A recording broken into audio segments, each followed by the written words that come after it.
kasih masih bersama kami. Bagi Anda yang baru bergabung, kami akan kembali menyajikan 3 berita utama pada pagi hari ini.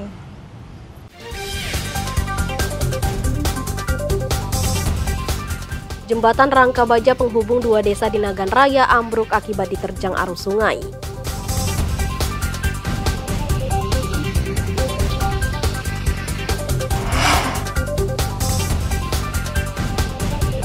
Harga sejumlah kebutuhan pokok, terutama cabai merah di pasar tradisional Ketapang 2, Banda Aceh mulai melonjak selama beberapa hari terakhir.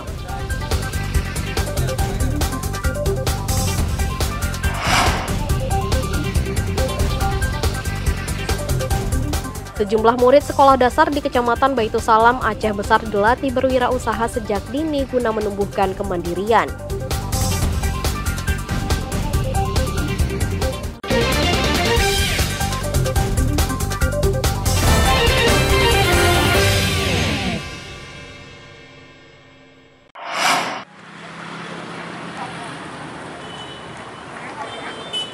Dua alat berat beserta 6 tersangka kasus galian C tak berizin di Kecamatan Rantau Perelak dan Pantai Bidari, Aceh Timur ditangkap. Seorang tersangka yang masuk dalam DPO tertangkap saat nongkrong di salah satu warung kopi di Kota Langsa. 6 tersangka yang diringkus polisi merupakan cukong, sopir hingga pencatat penjualan galian C ilegal itu. Tersangka sudah lama beraktivitas tanpa mendapatkan izin. Seorang tersangka merupakan buronan polisi sejak Januari 2023 lalu. Tersangka ini sudah memiliki izin menambang galian C di salah satu lokasi, tetapi masih beraktivitas di galian C yang dilarang sehingga dianggap ilegal. Sementara 5 tersangka lain merupakan pelaku baru dan berpindah-pindah lokasi agar tidak terpantau polisi. Namun mereka pada akhirnya tertangkap juga oleh petugas. Kasus yang 3 tersangka tersebut sudah kita limpahkan dan sudah diputus. Yang 1 orang lagi DPO sudah kita tangkap. Ini baru kita ini kan. Ini sebenarnya sudah tahap 2 ya. Sudah tahap 2. Kemudian kasus pertama, yang kedua ada di Rantau Panjang Perlak. Nah ini barang buktinya. Nah ini ada 3 orang tersangka. 3 orang tersangka. Nah kemudian kasus yang ketiga ini ada sama, undang-undang sama ya. Ini kasus yang ketiga. Ini ada di Pantai Bidari dengan baru 2 tersangka, JA dan MA. Ini semuanya masih dalam proses penyidikan. Sementara apakah ini memang hanya 3 tersangka yang kasus ini, atau yang itu hanya 2 tersangka, atau bertambah tersangka ya. Alat berat jenis eskavator disita Polsek ID yang selama ini digunakan tersangka untuk menambang galian C ilegal di 2 kecamatan tersebut. Alat berat tersebut kemudian dipindahkan ke Polres Aceh Timur untuk diproses hukum. Akibat perbuatannya, para tersangka diancam pidana penjara 5 tahun dan denda paling banyak 100 miliar rupiah karena melanggar undang-undang tentang pertambangan dan minerba. Polisi masih mengembangkan kasus tersebut sehingga tidak tertutup kemungkinan ada tersangka baru. Tim Liputan melaporkan dari Aceh Timur. Nah, penangkapan terus sama perlawanan terus kita bawa ke segera mengurus izin dan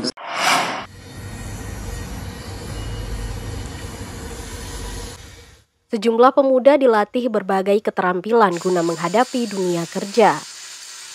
Pelatihan selama 32 hari ini diikuti para pemuda yang belum bekerja tetap berlangsung di UPTD Balai Latihan Kerja, BLK Disnaker dan Transmigrasi Nagan Raya.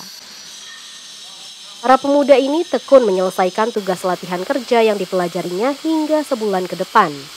Latihan kerja bagi pemuda ini untuk menekan pengangguran sekaligus menyiapkan tenaga terampil saat memasuki lingkungan kerja. Di BLK, peserta dibekali keahlian tentang pengelasan listrik dan cara mengoperasikan mesin bubut. Pelatihan teknik logam ini menjawab kebutuhan dunia kerja di kawasan tersebut. Selain pelatihan teknik logam, mereka juga dibekali pemasaran nilam yang kini sedang digandrungi kaula muda. Bekal keterampilan khusus ini untuk mempersiapkan para pemuda agar tidak tergantung pada orang lain, namun bisa bekerja secara mandiri. Ya, ini kita menyahuti salah satunya program nasional yaitu pengentasan kemiskinan yang ditindaklanjuti oleh Ibu PJ Bupati Nagan Raya, Ibu Fitani Fahas, sesuai dengan arahan beliau untuk melakukan kegiatan-kegiatan yang dapat menurunkan angka kemiskinan. Salah satunya dari Disnaker adalah kita menambah kuantitas dan kualitas peserta dari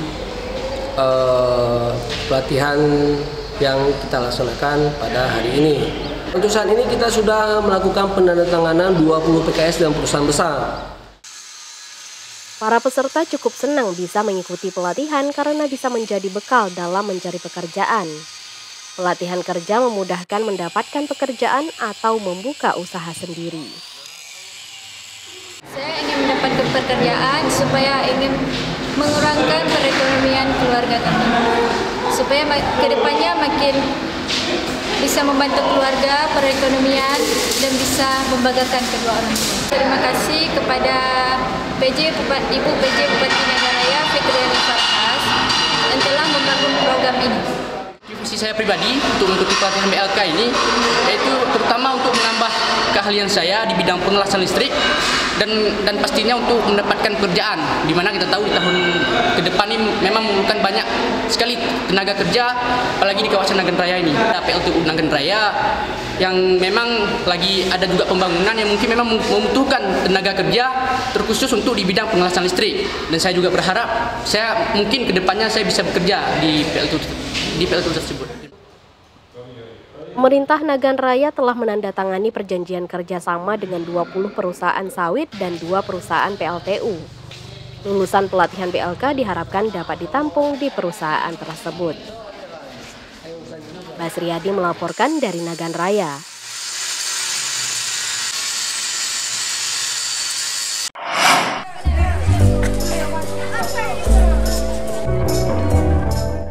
Sejumlah murid sekolah Cot Bambu Gampung Babah Jurung, Aceh Besar tidak belajar di ruang kelas.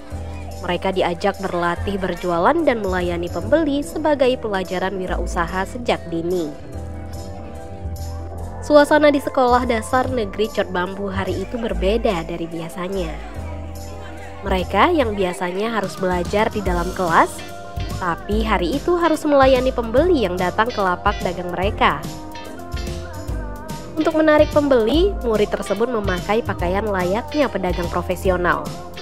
Beberapa murid memanggil pengunjung pada market day yang digelar sekolah tersebut. Meski sedikit canggung, para murid mengaku senang berjualan di momen market day karena memperoleh keuntungan. Sudah sering nggak Gibran jualan? Pernah, kentang goreng. Siapa yang buat kentang goreng? Mama. Oh ini kue dari mana? Dari rumah kawan. Senang nggak Gibran bisa jualan? Senang. Senang, kenapa? Karena dapat untung.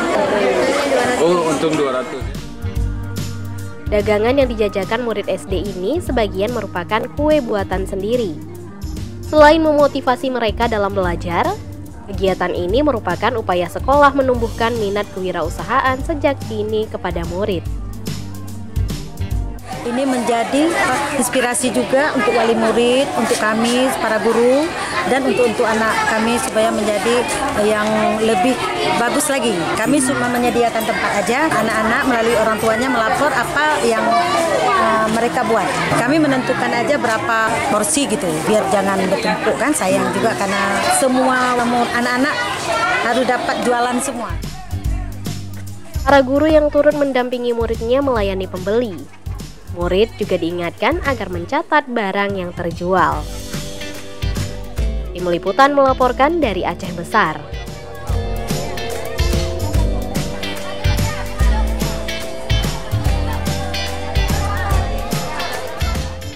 Pemirsa, informasi tadi sekaligus menutup perjumpaan kita pada pagi hari ini.